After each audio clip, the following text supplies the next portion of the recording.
I'll call to order this regular meeting of the North Lamar ISD Board of Trustees. This is Monday, May 16th. Time is 6 p.m. And we'll begin with our invocation and Pledge of Allegiance.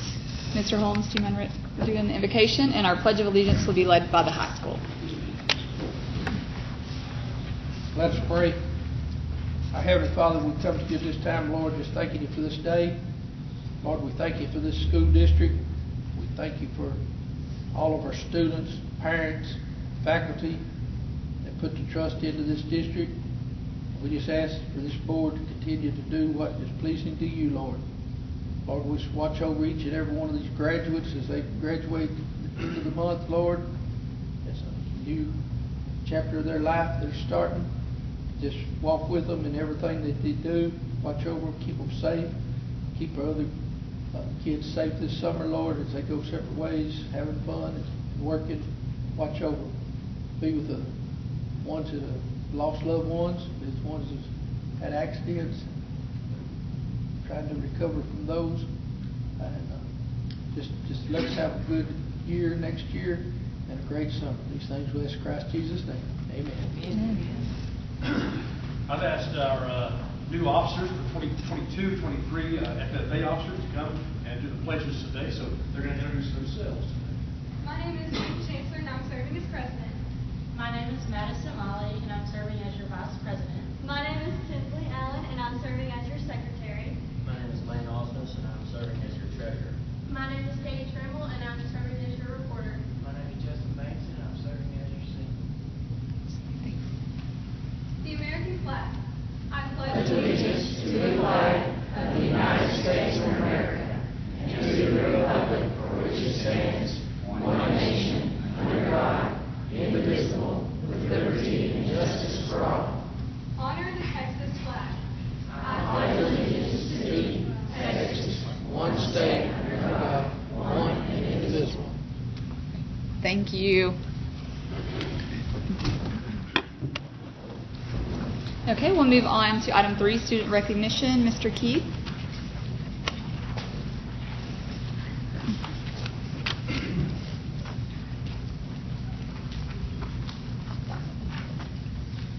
Thank y'all so very much. I have to tell you that it's a very exciting time to finish out the school year, and what better way than to celebrate 2 state champions that we got this year.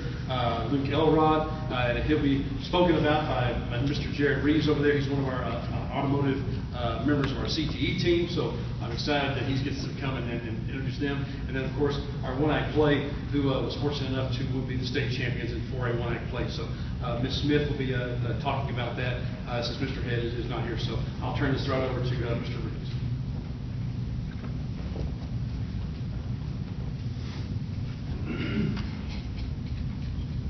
In Skills USA, we teach leadership, and also students compete in different technical categories, ranging from law enforcement, nursing, to mechanics and things like that. This year we had students competing in a lot of different categories: automotive, diesel. Luke is big into aviation, and so this was the first time we've had a student pick that. It's pretty rare to have a student that's flown airplanes and been around them as much as Luke has, and so it really paid off, and he did extremely well. And we started in Waco, Texas for the district event where he got a first place finish, and then we went on to the state event in Corpus Christi where he defeated all the other competitors and ended up with a gold medal. And now he's preparing to go and compete in Atlanta, Georgia at Nationals. Congratulations.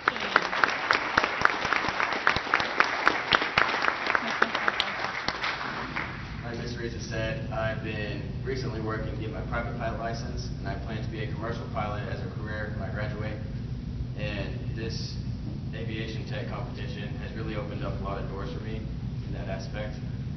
The competition, it was a fairly difficult competition, but I was able to pull up the first place in state, and I hope to do the same in nationals. Congratulations. Good luck.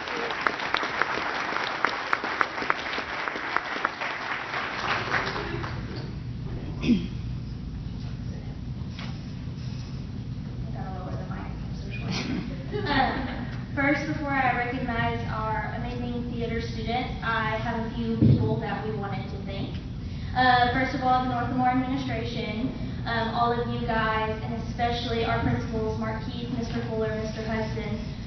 Just a special shout out to Mark Keith. I think at every single competition we were at, he was there watching us, cheering us on. He stayed for all of the late award ceremonies to be there with the kids when they heard whether or not we were advancing. He was there during the thunderstorm and the electricity outage at state. He drove our truck and our trailer for us, which is a huge deal. So a special thanks to him.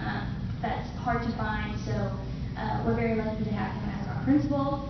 As well as Mr. Jones, the band director, Liz Russell for keeping Mr. Head organized, make sure we pay everything on time. All of our teachers for supporting our kiddos, and also the parents who take the time to make sure these kids get to all of our late night rehearsals. A few individual awards that we received at competition that we wanted to shout out our kids for. At district, our best performers were Joseph Daniel and Jillian Jones. We also had all-star cast members Ann Vucevic, Dylan Melvin, Richard Torres, and our outstanding technician, Kathy Coco. We were district champs. We were also by-district champs. Once again, outstanding technician was Cassie Coco, who, by the way, is a freshman. Honorable mention All-Star cast, Richard Torres, Dylan Melvin. All-Star cast, Ann Vucevic, Joseph Daniel, and best performer, Jillian Jones. We were also area champs. Outstanding tech list, Cassie Coco. Honorable mention, Dylan Melvin. All-Star cast, Ann Vucevic, Richard Torres, and best performer was Jillian Jones. We were also region champs. Our entire tech team earned Outstanding Tech Award, which is a very big deal at the region contest. We also had Joseph Daniel as honorable mention, and Vucevic as all-star cast, and Jillian Jones as outstanding performer. And our UIL 4A one-act state champions. Richard Torres was named to the honorable mention all-star cast at state. Joseph Daniel won all-star cast, and Jillian Jones won best performer and the Samuel French Award. The Samuel French Award is the most prestigious acting award presented by UIL. Jillian won best performer at every level of contest, which is a huge rarity. Mr. Head and Jillian would love to be here to be recognized this evening. However, he has traveled with Jillian as she performs at Broadway Dallas with the opportunity to compete in New York City for the Genie Awards. This is the National High School Musical Theater Awards, and we will find out on Friday at Broadway Dallas Theater Awards celebration whether or not she gets to advance to New York City. So keep her in your thoughts. Thank you again. Thank you.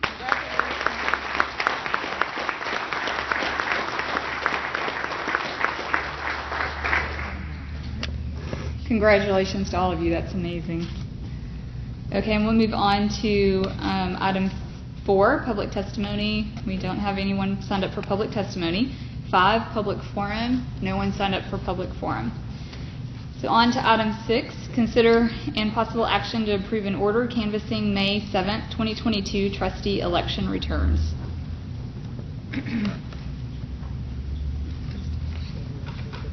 Okay.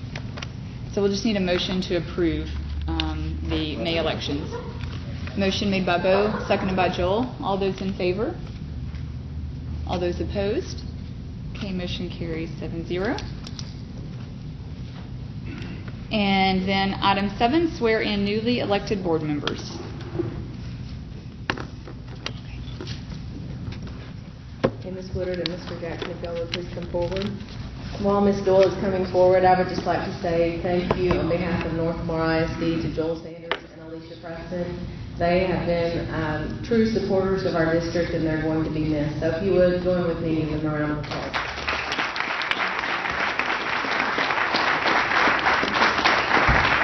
We're going to be honored at our employee banquet on May 27th.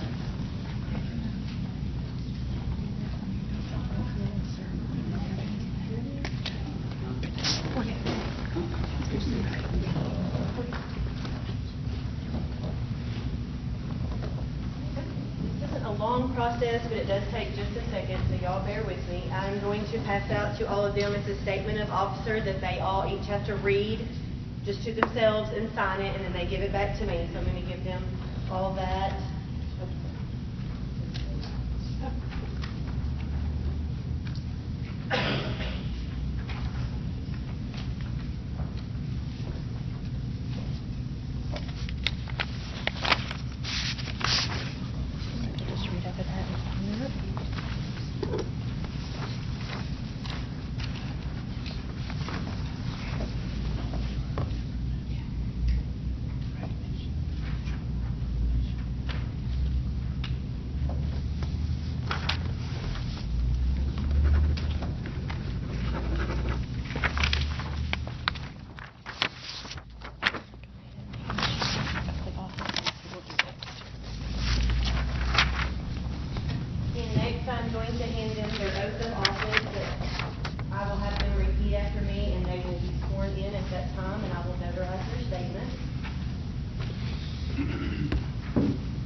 right hand and repeat after me. In the name and by the authority of the state of Texas, In the name and by the authority of the state of Texas, I, and then you state your name, I, Martin Woodard, Russell Jackson, do solemnly swear do solemnly swear that I will faithfully execute the duties that I will faithfully execute the duties of the office of the North Lamar ISD Board of Trustees of the office of North Lamar ISD Board of Trustees of the state of Texas, of the state of Texas, and will to the best of my ability preserve, and will to the best of my ability preserve, protect, and defend the Constitution protect, and defend the Constitution and laws of the United States and laws of the United States and of this state, so help me God. and of this state, so help me God.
Now they will each be awarded a certificate designating name and by the authority of the state of Texas.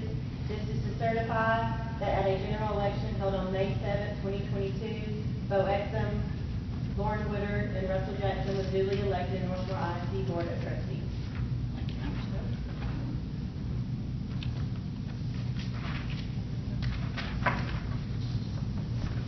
Thank you.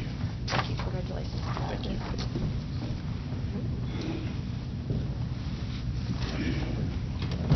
Okay, we will now move on to line item number 7, which is swearing in the newly elected board members, and our current Vice President, Bo Exum, will take care of this at this time. Next item of business is to elect new board members, officers, president, vice president, and secretary. Starting out, I need nominations for the president. I nominate Sheila Daughtry.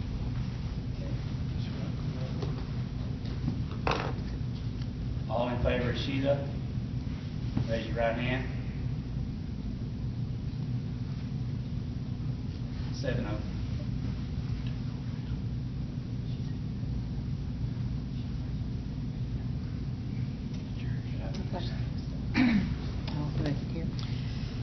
We will now open the floor for nominations for second vice president. Nominations from the floor are now open. I would like to nominate Red Holmes. We have nominated Red Holmes. Do I have any other nominations?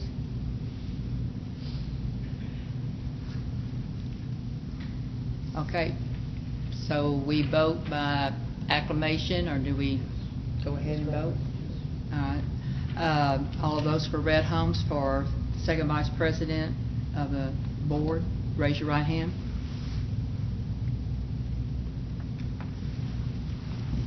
Okay, we will now open the floor for nominations for secretary.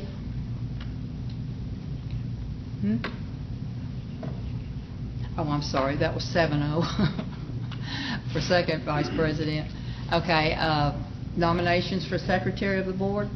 The floor is now open. I nominate Bo Exum.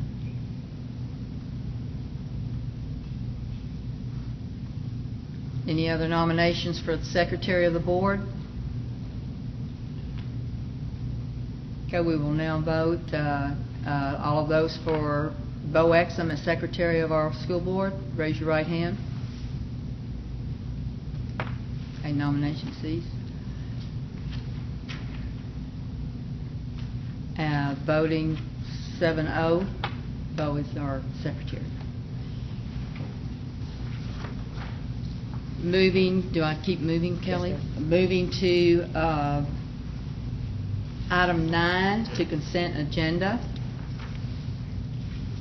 Do I have a motion to consent the agenda as printed? I'll make the motion. Do I have a second? Jimmy? Okay, Bo Exum has moved to consent the agenda with Jimmy Finley seconding. We'll take a vote on that. Do we take a vote on that? Yes. Does everyone, let's vote on raising your right hand to consent the agenda as printed. Okay, the agenda is consented 7-0. Okay, moving to item 10, action and discussion items only. A being attendance and enrollment, discussion only. Mr. Watson.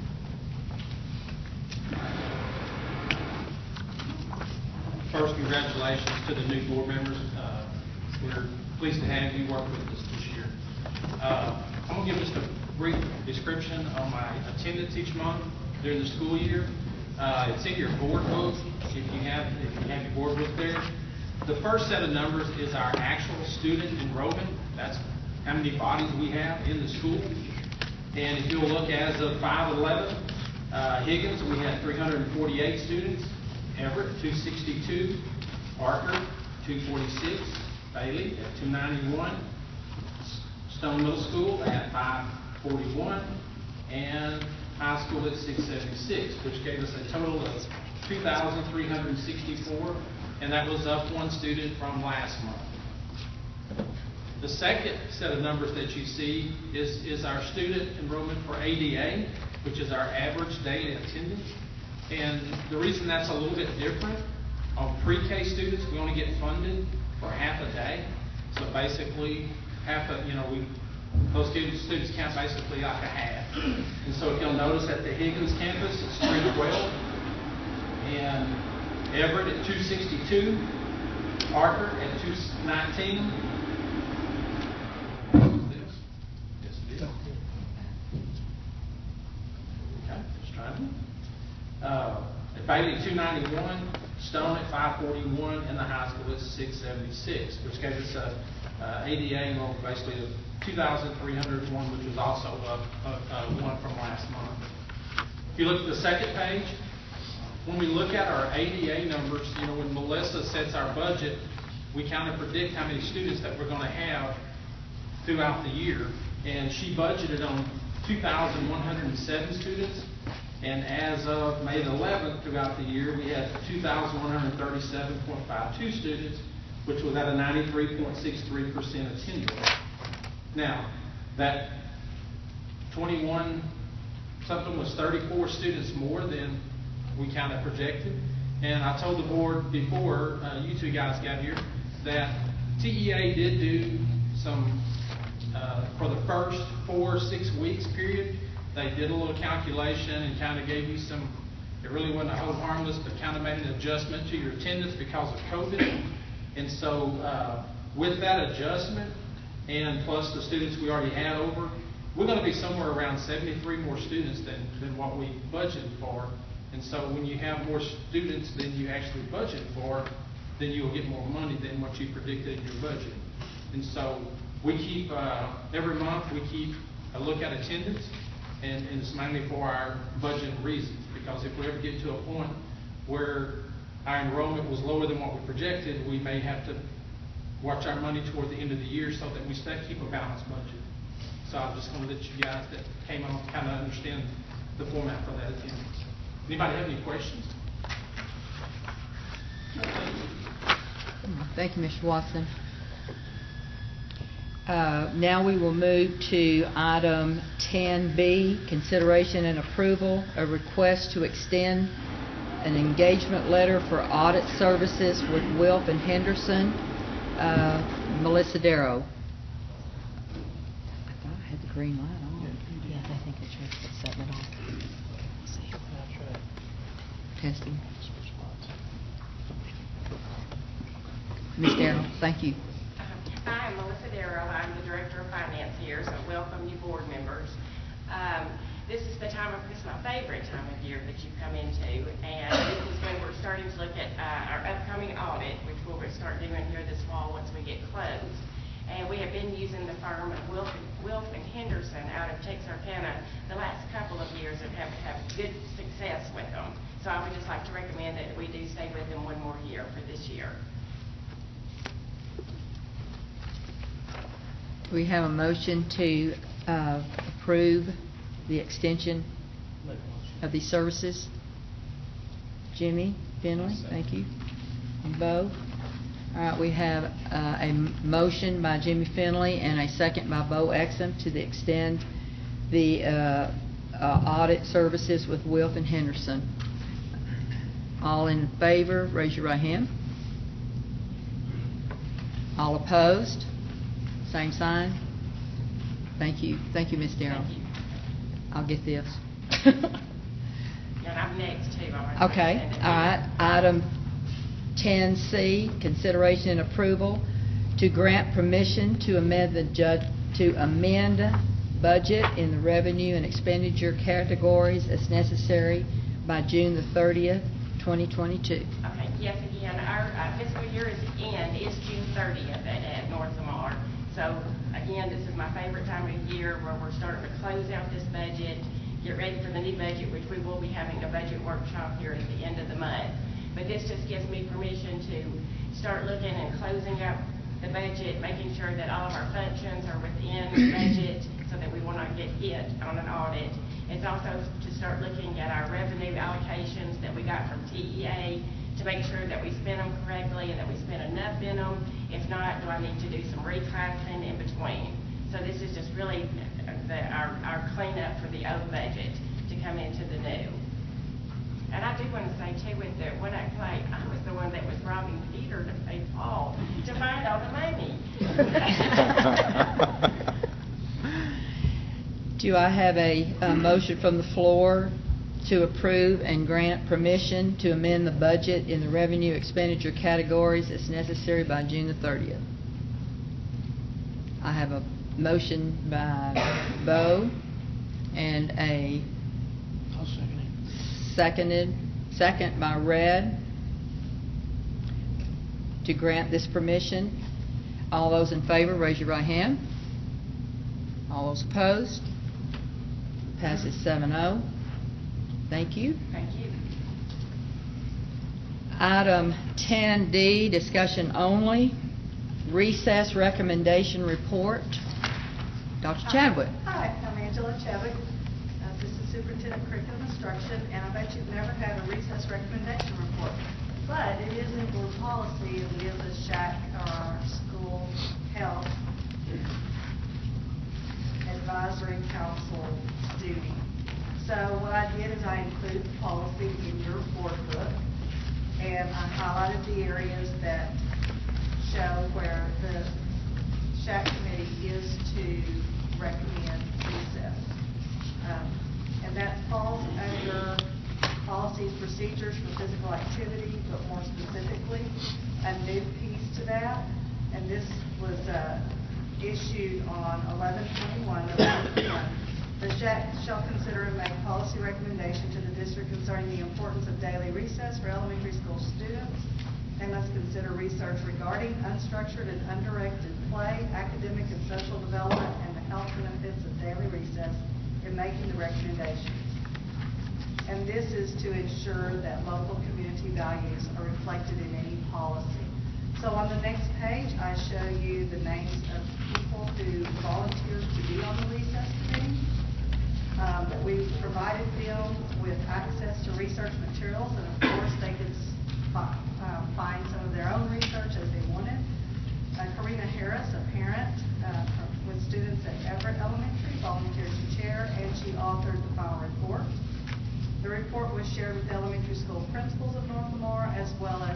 Shack meeting that was read with the responses from the principals.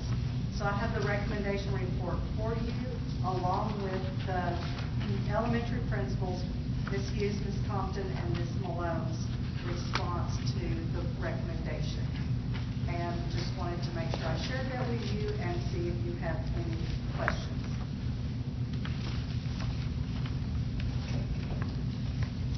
I have one question. Is that any different than anything you're doing right now?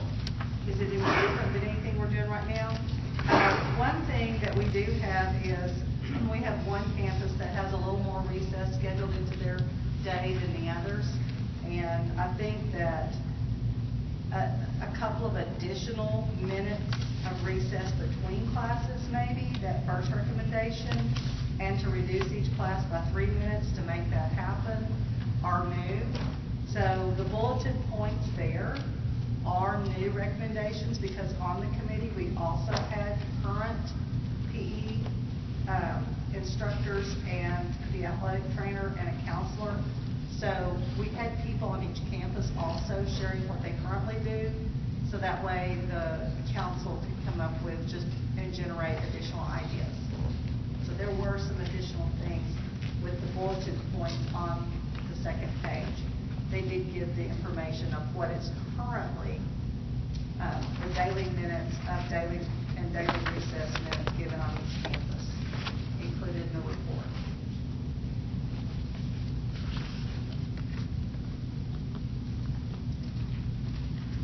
So at best, we could, make these recommendations to the campus principals, and then they are then to design their campus. It's not mandatory, it's just a suggestion. So they all read. Any other questions? Okay. Thank you, Dr. Chapman. Okay, item 10E, discussion only, RSSP grant survey results. Angela Chadwick. Also provided in your board book, we have our community engagement response summary that was put together by TEA for our engagement technical assistance provider for our RSSP grant. It's a requirement of the grant to reach out and get feedback from community parents, staff, and students that are involved in the grant.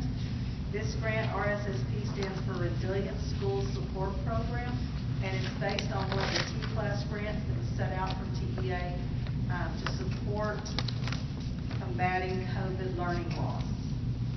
If you have that in there, and what I just wanted to summarize is throughout community, parents, staff, and students. The students that were involved in this were 4th and 5th grade students. So some of those students had to have questions explained. Teachers led them through it. But, because when one of them says, how much homework do you need, you feel like you need, and they all put 9. That makes sense, right? 4th and 5th grade students. But they had an opportunity to share their thoughts. The trend comment throughout all of these different groups was to provide a career-focused education, that's our ultimate goal, and that even some of the students suggested that they might need a little additional support in mathematics instruction. And that did fall in line with TEA results, that our math testing did drop greater than any other testing after the COVID pandemic affected so many different things in testing. So I just wanted to share this with you just to show that, we're trying to do some good reaction to support the needs that the community, parents, and staff, and students feel are important. Do you have any questions? This was just a discussion only, and I just really wanted to share, and we'll continue to share as we go through the 2.5 years that we are in the Resilient Schools Support Program. It's going to be a nicely targeted to K through 5 reading and math development. I had a question. You had the number of participants you showed between 32 to 40 people in those other 3 categories. How many total surveys were sent out? The surveys were sent online. So we did send that through our Facebook group, and we sent it through parents through online from our teacher accounts. So, I mean, it went out.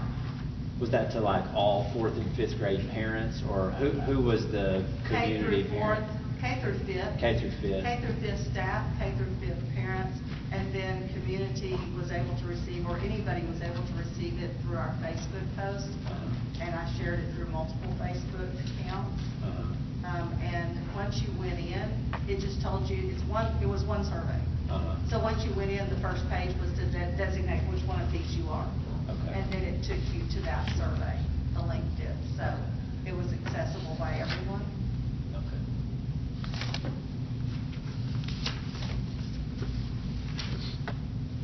Anything else? Good. Thank you. Okay, item 10F, consideration and approval, vote on the health resource adoption. Again, Angela Chadwick. So our health adoption was the only textbook adoption, resource adoption that we had this year, health and PE.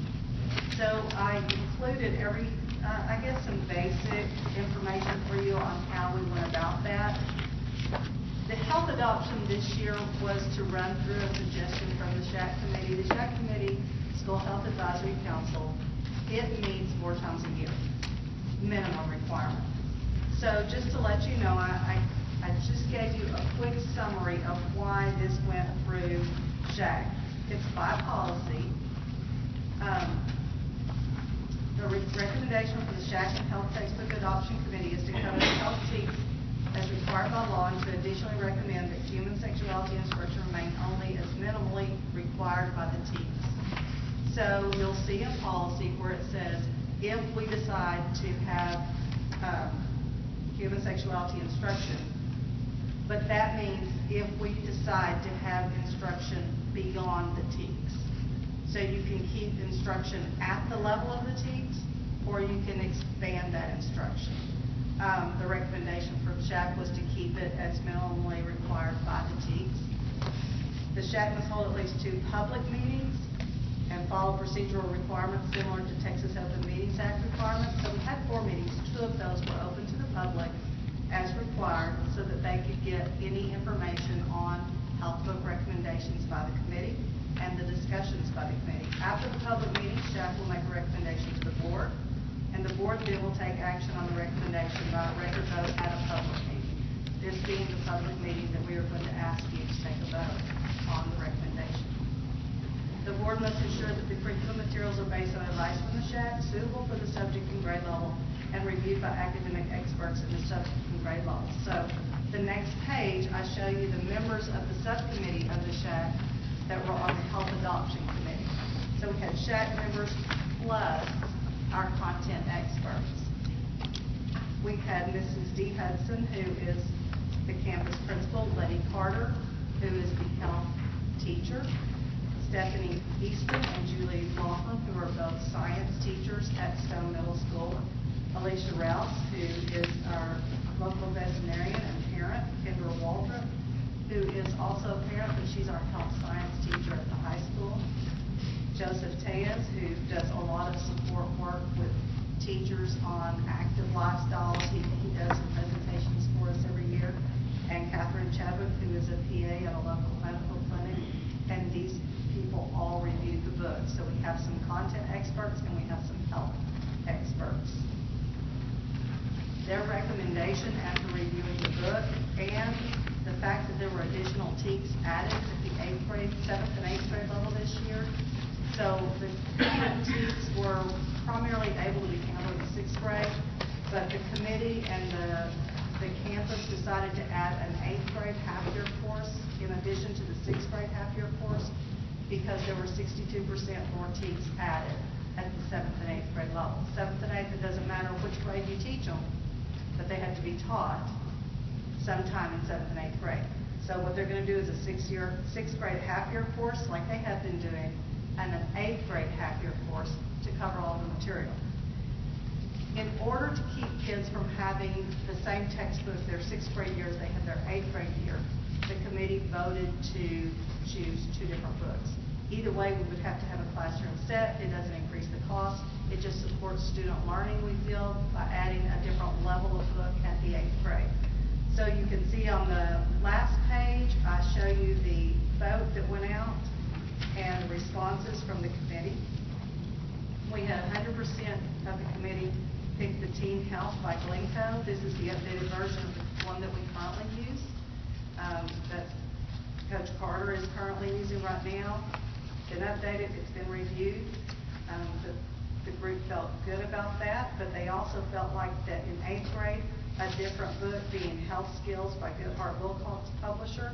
This is a larger book. I wrote the larger book for the committee so they would know which one they were voting on when they did this. It's a much larger book. It's a little more detailed, a little more, I guess, age appropriate to cover the additional T's for 7th and 8th grade. So if you would go ahead and vote, first let me ask you if you have any questions, but then we would like to vote to see if it's okay. We have not ordered these books yet for next year. Any questions? Do we have a motion to accept or adopt the health resources books as presented by Dr. Chadwick? So moved. I have Red and Russell. I'll second. Red has moved and Russell has seconded the motion. All in favor, raise your right hand. All opposed? Passes 7-0. Thank you. Thank you, Angela. Item 10G, discussion only, the bond update on the fine arts by Park Hill. Good evening, Madam President, Board of Trustees, Superintendent Stewart, and welcome new board members. And also, congratulations on your service. Obviously, we feel that you build community when you serve as board members, so also shout out to former board members as well. Just want to go ahead and update y'all on the process of where we stand on the Fine Arts Edition project. I will need to be there, but I think you'll be able to hear me.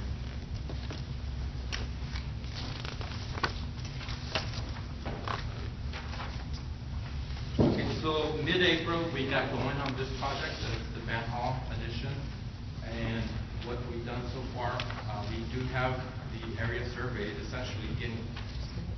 I just want to let you know that there is a copy of this PowerPoint laying at your seat so that you can follow along. You might be able to see it easier. So the area has been surveyed, essentially getting all the existing topographical information on there. We have that information already. I think the next agenda item on the Board of Trustees agenda is approval of ETTL. Once hopefully they get approved, we'll ask them to go ahead and go with geotechnical borings in order to assess the existing soil at that location. And we are targeting to go ahead and transmit a schematic design deliverables this week to the district and to HWH. Essentially, schematic design is the first phase of a project where we're exploring options, getting input from stakeholders, the district personnel, administration, and stakeholders themselves from the school. We've had 3 meetings, the last 3 Mondays, very good input, very good meetings that we've received valuable input and information on. And we've also had a pre-development meeting with the City of Paris where they pretty much indicate what we need to make sure we look out for. And the codes, obviously we do a code analysis. We're last week, the item that I mentioned in the agenda was that next priority was the code analysis, and that's what we've been working on. You get it to a certain point where the floor plan is fairly set with what the needs and wants are, and then we can get into that code analysis. So I'll get a little bit further into that, some of the discussions that led to some items that we need to look at.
because of fire department connection is in this location right here. So they wanted closer access to that, and the fact that the fire hydrant that we had roughly about this location, we're going to need to relocate it, and it needs to be within 100 feet of that fire department connection. So a lot of little details, but we're just going through the process of designing it and figuring all that information out. This shows the connecting road to the elementary school, and pretty much that's what we were at last week.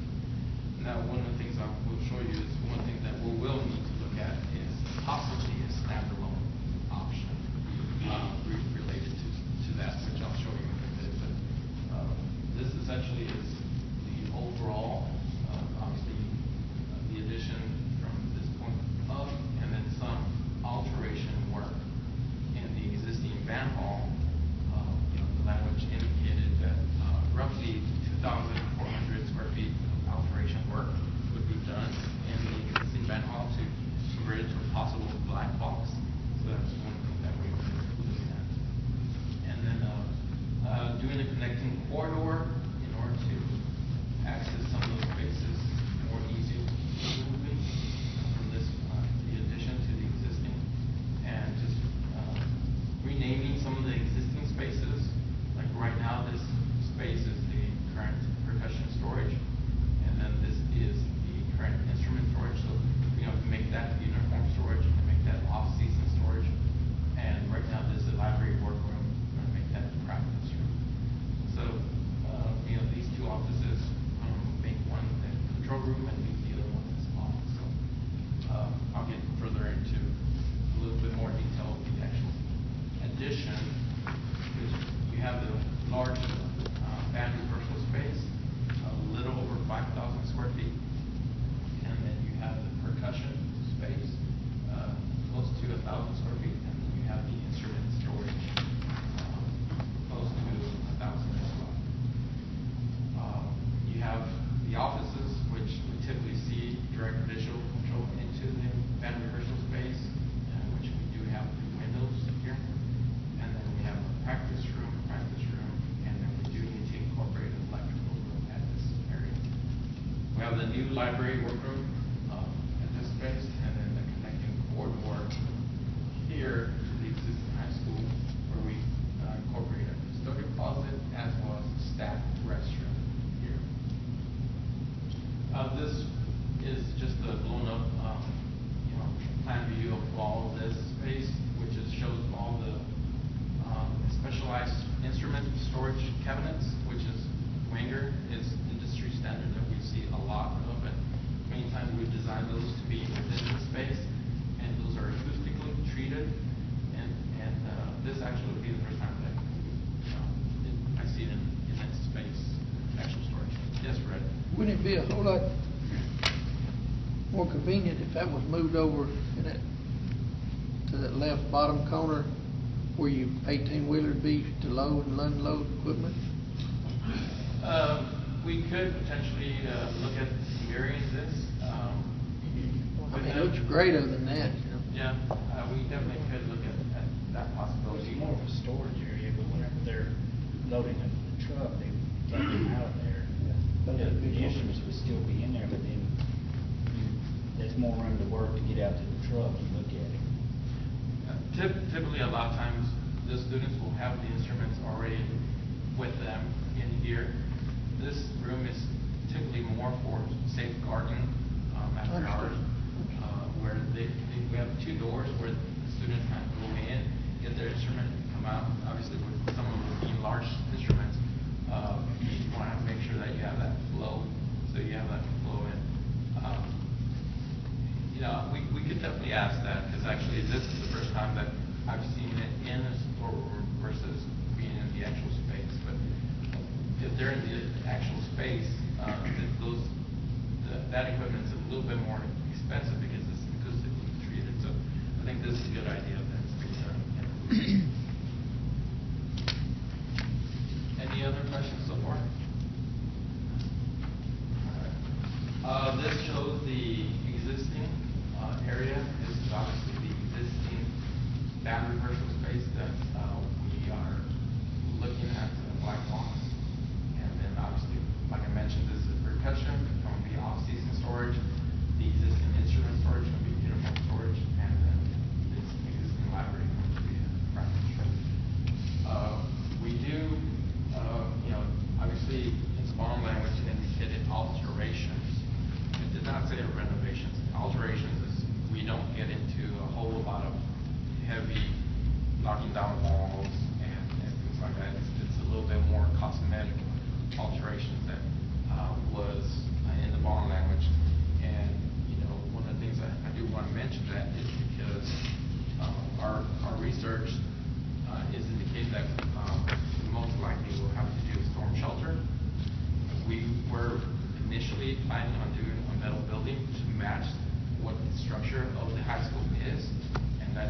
new construction in the ISD shall have a storm shelter. There is no storm shelter in the existing high school, from what we can tell so far. We're going to, dig into this, but that's one of the things that, like I had mentioned last Monday, our next priority was code analysis, and that's part of the code analysis that we're right now delving into. But we're trying to see if there's a way that we don't have to make this storm shelter, because the square foot cost for a storm shelter is higher than a metal building. Definitely. So just want to make sure inform you of that. And so, with that information, one of the things that we started looking at is possibly doing a standalone building versus connecting it. This could be more efficient as far as cost. We can look at the fact that we may be able to leave the existing drive this way, so that would save some money, and just the fact that we don't have a connecting corridor where we may not need to do a 2-hour fire separation wall, which adds a little bit of cost to do that. What would you build a storm shelter out of? If we do the storm shelter, we would do it the same material that we did it for the elementary school in the gymnasium space. Insulated concrete forms is what we've been doing for storm shelters for quite a few schools that we've done lately. Okay, is it the roof too? The roof is also a concrete deck where we have a structure. Typically we do some beams. On top of that we do a concrete slab on top. Is the separation of the building, is that to include this as the storm shelter? Is that why you're saying you're separating it away? The separation is to see if we can get away with not doing the storm shelter. I see. If it's attached, it has to have a storm shelter. That's one of the reasons why we're going to explore this, and we're going to try and see if we can meet with somebody at the city tomorrow, building official. How would you account for the movement of children from one building to the other with inclement weather? We envision that potentially you can have a canopy. Obviously, it adds out cost, but it's not a major cost like storm shelter. When you're talking about metal building, a range could be $250 square foot versus, once you do a storm shelter, you're talking more than that. I'm not going to commit to saying the number right now because we don't know that right now. We will find out, from the schedule values of the elementary school, how much that gymnasium, the ICFs cost. So we'll have a better idea of how much that is, I think. Any further questions regarding that item? And we had started doing some interior elevation studies. This was when we had the Wenger unit inside the space, so the band universal space, and we had started looking at some windows. Now that would be the other minus of we do a storm shelter. We will not have windows, obviously. We try to get natural light into spaces, construction spaces whenever we can. It improves the retainment and just the overall health of the students.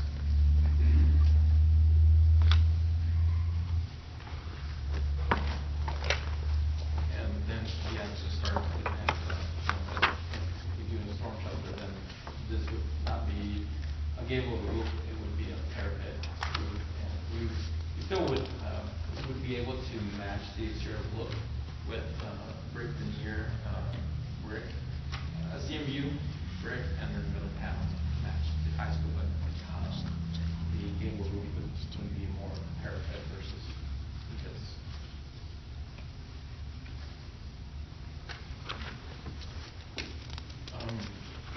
Don't know how much time is allotted, but this is pretty much what I have kind of presenting.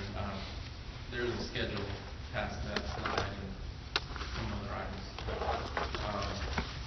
Can I entertain any questions you have at this time? When you say black box, does that just mean the big open area for the band hall? And that's why what in the world is a black box? Sometimes, you know, it's like, we did one for Pale Hills High School in El Paso, Texas. It's essentially a space that's very flexible, and you pretty much see everything in black. You know, the floor, curtains, the open structure with the grid system. And again, I need to just speak, you know, make sure that everybody understands, you know, we may not be able to do all this, but you see. What's the purpose of it? That's what she's asking. The purpose of it is you have like one-act plays performed there, ensembles. It's a very flexible space where you have performances or class instruction or drama departments. Okay.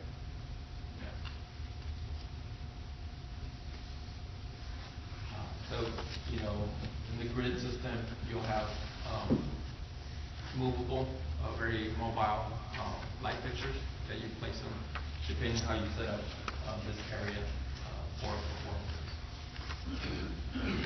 We've also talked about using this space for like choir, small performances.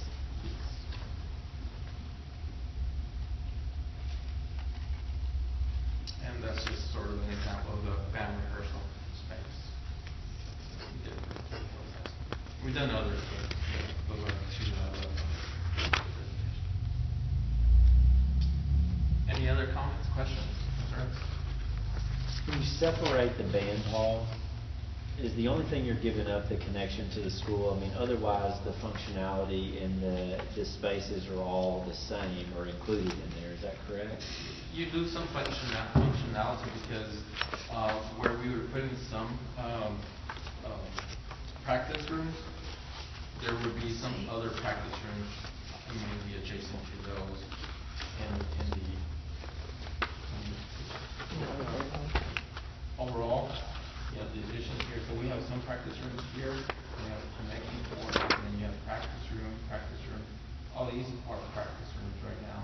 So right now this is uniform storage, which is just packed full, and so we would just redesignate that as practice. So there's a lot of advantages to having that connection with practice rooms all here and quick access to that. So you would lose some functionality, but it can be done where the students just go out through this corridor on the exterior and head out. So that corridor right there.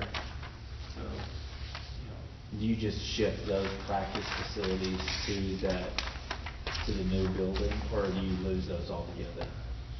You still keep those, just the fact that, you know, you lost the ones going down the corridor. Yeah, instead of just, you know, a 20-foot walk, it'll be more like 60, 70-foot walk from going from this space to over here. And somebody mentioned, you know, possibly canopy. We incorporate a canopy. But you're not going to have your practice rooms off of the canopy. You're not going to have your practice rooms off the canopy. Hector, do you think that you'll have an answer from the city by next week? I would mention that we definitely, that's what we're working on right now, so we want to meet and try and meet with them tomorrow or not. So definitely. Have the people that involved in this, have they looked at this and had any, I mean, have they seen this, like the band director, the choir director, they've seen They've that? all been in the development of the building. So they kind of can. This would be a surprise. That's going to be new because we just found out about that Friday. That just came up. This just came We've up. had the previous 3 Mondays. Okay. And then, you know, through our code analysis, this is where that came up. So ideally, it's best to connect it, you know, functionally, but that's, you know, maybe Can an existing area like that be made into a storm cellar? I mean, just like. The main thing about storm shelters is the ability to withstand wind up to, I forget right now, 200 or 250 for a tornado, or 150. And I don't think the way the existing structure of the high school is done would comply with that. So what we've seen is insulated concrete forms or 12-inch wide CMU filled with grout, with concrete. From our experience, the most cost-effective way to do that is through insulated concrete forms. If ultimately we decide that a separate building is the right approach, would you still consult with the band director and everyone who's involved in that to make sure and get their input on the new building? Oh, yes, definitely. No, we, through the process during schematic design, what we hope to gain is approval from everybody at the district with whatever we come up with, and to proceed into design development. During design development, we're still working out things, because we start incorporating mechanical systems, structural systems, electrical systems, and then once we finish with design development, then we have everything fairly set, and then after that, we also try and get approval from the district and all the stakeholders, and then we move into construction documents. Essentially, construction documents is laying out the instructions how to build it. By that time, decisions for design have been made and have been agreed to.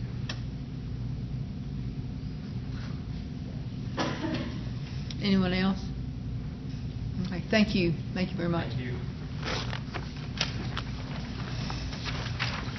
Okay, next item, 10G, discussion only. That was the bond, that was that, okay.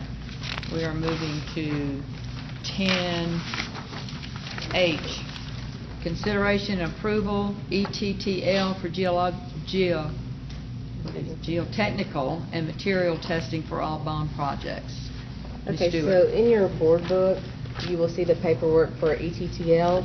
ETTL is the company that we have currently been using for the new elementary school, and Park Hill would like to use ETTL for the testing of the fine arts addition at the high school, but due to the fact that there's a good possibility that we may have to have geotechnical services or material testing at other locations with all of the bond projects that we have going on, we are asking tonight for permission to use ETTL for any bond projects that we have. Okay, Bo has moved that we accept that proposal. Do I have a second? Jimmy, seconds. Are there any questions on this? Corey, are you in charge of this part or Park Hill? They'll be, both of us will be working with ETT. Did we have any other bids, local bidders or anything? That's just what I'm trying to, what we promised the taxpayers, we'd use local people. Red, as far as this action is mainly to select them based on qualifications. They submitted statement of qualifications. So if they're approved, we'll ask them for a fee proposal. One of the things that when we did the elementary school, we looked at regional, companies that could do work quickly, and we counted upon ETTL. I am not aware of local companies, but that's I'm just asking a question. I'm just a messenger. We use ETTL a lot. Geotechnical? We use them on other projects. I didn't know. Thank you. Would you work like that? Anyone else? Okay. Bo has moved that we approve the ETTL, and Jimmy has seconded that motion. All in favor? Raise your right hand. All opposed? 7-0. Thank you. Thank y'all. Thank you. Okay, are we moving on to H? Aye. I'm sorry, I. I'm sorry. Do I read this whole section? With your permission, I would like to cover line item I all the way through L, and then we'll do a motion for each one of them separately. Okay. So this is still, line item I is deliberation and possible action for the HVAC replacements at Everett. And so this is very similar to what we did at Parker, and I believe it was in the last board meeting. We are wanting to remove this particular project for the Everett HVAC systems from the construction manager at risk delivery method and select the job order contract as our procurement method. And by doing this, if we move this to a job order contract, that means that we would go through TIPS for the vendor, and the vendor would be HWH. So we are also asking for permission for me to be able to work with HWH and TIPS to get all of the contracts taken care of so that we can move forward with this project, because we were notified that the HVAC systems are having an increase in price. Is it 5%? Is that right, Mr. Wood? 15%, okay. So that's, per unit. So that's why we're trying to pull this out and do this quicker so that we can go ahead and get those units purchased. And then also, like with all of the other projects, we're also asking for you to grant me the authority to select an engineer just in case we were to get into replacing these HVAC units and there might be a need for an engineer. We don't, at this time, we don't see that there will be, but if we don't do this tonight and we were to get into it and we were to need an engineer, it would hold up the installation if we had to come back for a board meeting to ask for permission. So, Ms. Doctor, if you would, we'll need a motion on each one of these line items. Okay, can I read these Yes, as ma'am. stated? Okay, on the first line item, I move that we adopt and approve the resolution removing the HVAC replacement project at Everett Elementary School from the construction manager at risk delivery method and select job order contracting as the procurement method that provides the best value for the district for the Everett HVAC replacement project. Okay, I have, that's the motion, and Bo was the second, correct? Okay. Okay, the second motion. Ms. Doctor, we'll need to vote on that. Oh, I'm sorry. All in favor of that motion to adopt and approve this resolution, raise your right hand. Thank you. 7-0. Okay. All right.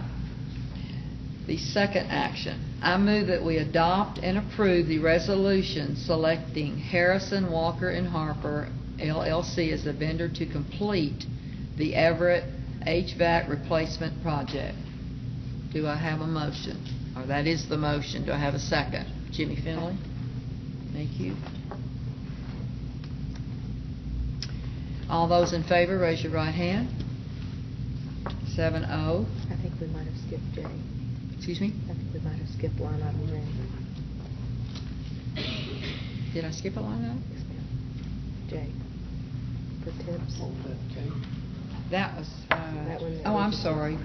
H, and then we had I. Okay, and that was J, wasn't it? That was K that we just did. We need to go Okay, back we to did J. K. I'm sorry, so I need to go back to J. Yes, ma'am. All right. Okay, well, these aren't in order. That was the second one. So, okay. Okay. This is the, to delegate authority of the superintendent? Tips. For the tips vendor, did you not put that on there, right? We just need a motion to select tips, the tips vendor, and that would be HWH for tips. Okay. I move, okay, this is the approval. I move that we adopt and approve the resolution selecting I just read that. Harrison, Walker, and Harper. Right here? We did that.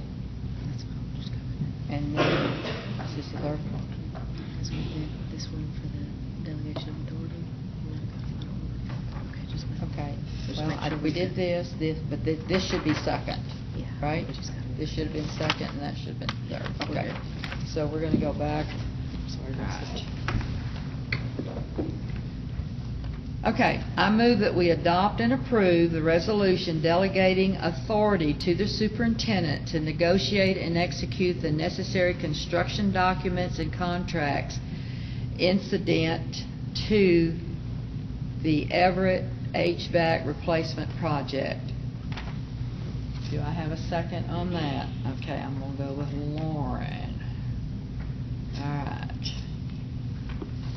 All right, so that was K or J? Okay, that was the tips we did, that was K. Okay, now we're gonna go to, all in favor of that?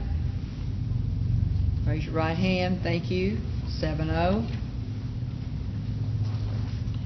All right, now we're at L.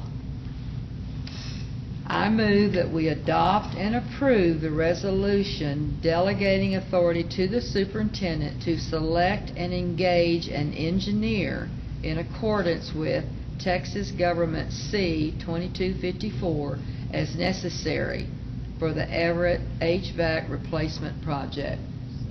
Okay, I have Bo as a second. Does everyone that approves say, raise your right hand? All right, 7-0. Okay. Line item M, consideration and possible action to approve the guaranteed maximum price for the new elementary school and delegate authority to the superintendent to execute construction contract documents consistent with the board action. Okay, so we've been through the long process of getting to this point. A lot of discussions, a lot of worry, and a lot of hard work on getting to the GMP of a new elementary school. You know, as we went through the budgeting process, you've got two sheets. You've got a sheet from us that has our HWH logo on the top here.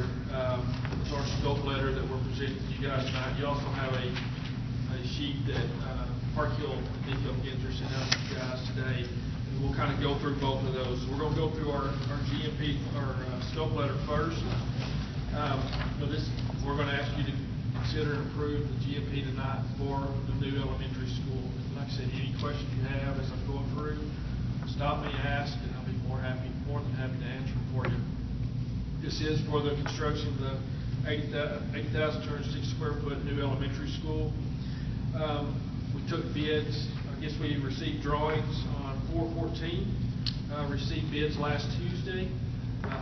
Guys worked really hard to go through and reconcile and go through the scope. We met with the district and discussed different things about the proposal. And you can see the building package, GMP, or building package when we bid out came in at a total of $26,048,168. You'll see the early site package in there. That is the work that we're currently doing through the TIPS contract. So the total construction cost was $27,345,599. When we bid this project out, there were some different line items that we wanted to separate out and have options and see what some different things cost, and we call those the alternate bids. You can see there's 6 alternates on this piece of paper that we went through. Some of these are really non-negotiable, but we still wanted to capture those costs because we know you need them. But some of these things, discussing with the district, we think are options that we can take. And then a couple of one of the contractors did offer some media items to help us out with our budget constraints. So you can see, and I'll go through each one of these, the back drive from the new facility to the existing campus, to speak from the elementary over to the high school through that area. That was an alternate, 77,901.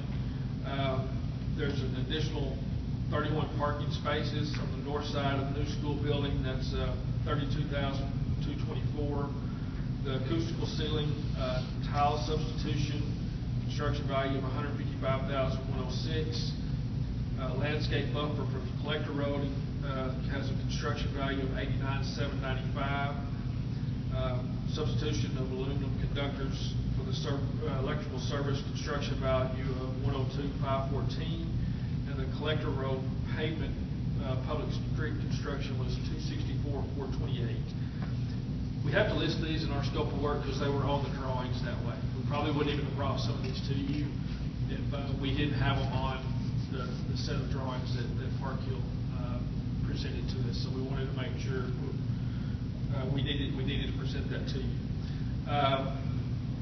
You'll see the highlighted item there, the acoustical ceiling. Tile substitution is the only consideration we're taking in the alternates. The other items we believe that we need is part of the new construction for the district. And we do have the collector road pavement and that landscape buffer separated out because that is for future discussion with the city. We have had some discussion with the city that has not been finalized. I know you even went to the city council meeting to speak to them. So I definitely think there's more discussion there, but we do want to have that separated out so we capture that value. Then you see the two the VE options that are highlighted. There's an alternate lighting package. It's a $53,000 deduct and ability to use half-inch diameter electrical conduit instead of 3/4 inch was another $95,065 deduction. So those three highlighted items that you see there are the deductions that we took for a total of $303,413. So what we're presenting as a construction GMP for the new elementary school is $27,042,186. 27 million. I wish it was 27. I looked at numbers all day. 700 for the last one. 27,042,186. You can see, if you have any questions about where I'm at there, going over to the other sheet and kind of put this in a context. So, the scenario one kind of gives you an OPC budget of where we were back in March and kind of how we've come along. You'll see the bond budget of where we were. You know, the first column, $30,436,059, and a balance of we're over $6,636,059. That's kind of what we discussed. Do some of the cost and escalation and things that we've seen of where we knew the budget was. You drop down to the next table there, and you see. I was showing the construction GMP of 27,042. This is where we add back in the architectural fees, permits and testing, your FF&E, which is your furniture, things that are in the project. But you see also on both of these line items, we left out the city commitment. And you know what? We were first saying the city of Periscope was around $308,000. We're going to get you a better total for the bottom table, but we're not carrying any of that money that the city of Paris would possibly pay y'all back at this time. So that's going to go back into the project when that is worked out. So we're showing you a worst case scenario if they don't provide us with any funding to help pay for the collector road. We know they will some, but that amount is yet to be determined. So that's what we're carrying at this time. Again, you'll see the building that 26,048,161 was the early site package for that total of 27,345,599 with those VE options. The bottom line at 27,042,186. If you look at those two amounts from the OPC of the 30,436,000 to the number we bid out and we're at right now, we're at a 30,586,687. So we went up about 150,000 from where we started with that original OPC back to where all the bids come in last week. For us, I was really ecstatic. I was really nervous receiving these bids. Would we have liked to see it go down more? Yes, we would. We had multiple bids in each trade that we bid out. We had a lot of participation. But I think we came in pretty favorable considering the situation that we're in with some of the costs. One thing that we did want to call out in the first round of budgeting, we only carried $100,000 in contingency. This round we're carrying $600,000 worth of construction contingency. So that's money that will be used per the district as needed. So really, if you take that extra $500,000 in contingency, we come in below where we anticipated the budget would be back in March. You know, there are some other things in there that are still budgeted numbers. You know, like I said, the deal with ETTL, that's going to fall under permits and testing. You know, he's carrying that allowance in there for that $540,000. That's also the building permit fee. That's another City of Paris thing that myself and Ms. Stewart are going to have to look into next week. Looking on their website, the permit was estimated at $54,000. When we spoke to them late last week, the actual cost is $95,938. You go on their website, you type in commercial permit fees, it pulls up a chart, and you plug your numbers into that chart. That chart is old, and there's actually a new chart, but we did not realize there was a new chart because that was a chart that came up on the website. So there's a delta there that we're working through right now. So, but that even with that delta, we still felt we had enough for the permits and testing to cover that. You know, those are the kind of things that I think we will realize some savings on. But for the most part, we came in pretty close. I don't know if y'all have any questions about the GMP or speaking with or any of our processes. I'd be glad to answer that. When you sent these out for bid, were you doing that with completed construction drawings, or were you still at 75% or whatever? They're completed construction drawings.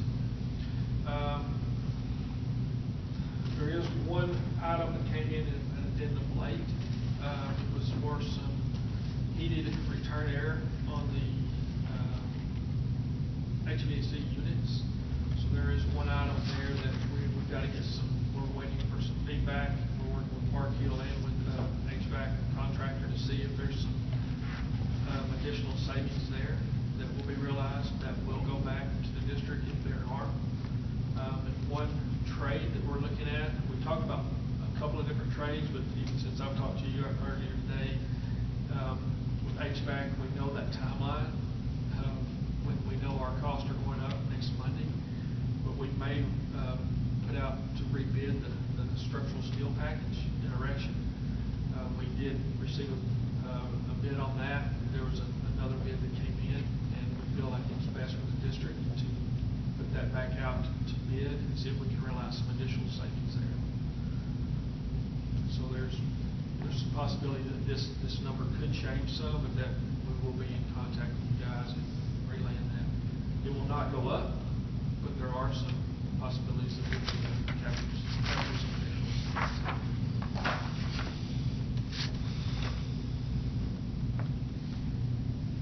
Do we take action on this? Or, yes. Okay. Do we have a motion to approve the guaranteed maximum price of the new elementary school and delegate authority to the superintendent to execute construction contract documents consistent with the board action? Okay, Bo has made a motion that we do that. Red has seconded this action. All those in favor, raise your right hand. All right, 7-0. Thank you.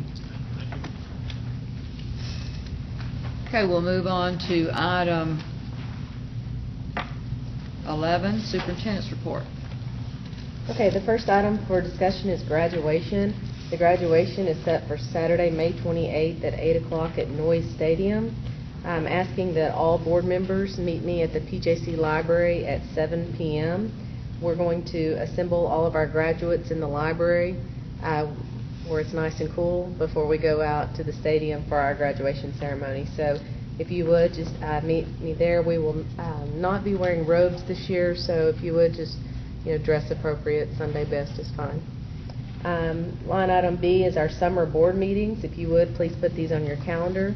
Our June board meeting will take place on June 13th, and our July board meeting will take place on the 21st. Those are our regular board meetings. We will have a special board meeting May 26th. We will start our budget workshops. That will be our first budget workshop, and after that meeting, we'll set another budget workshop. I know that we will probably have at least, I would say, 2 before we adopt the final budget at the June board meeting. That way you'll have plenty of time to look over the budget. That'll give you time to ask any questions that you might have once you've had a chance to review it. Okay, that's all. Okay. Thank you, Ms. Stewart. We will now move into executive session. I have 7:24. We'll take a recess and, oh, there.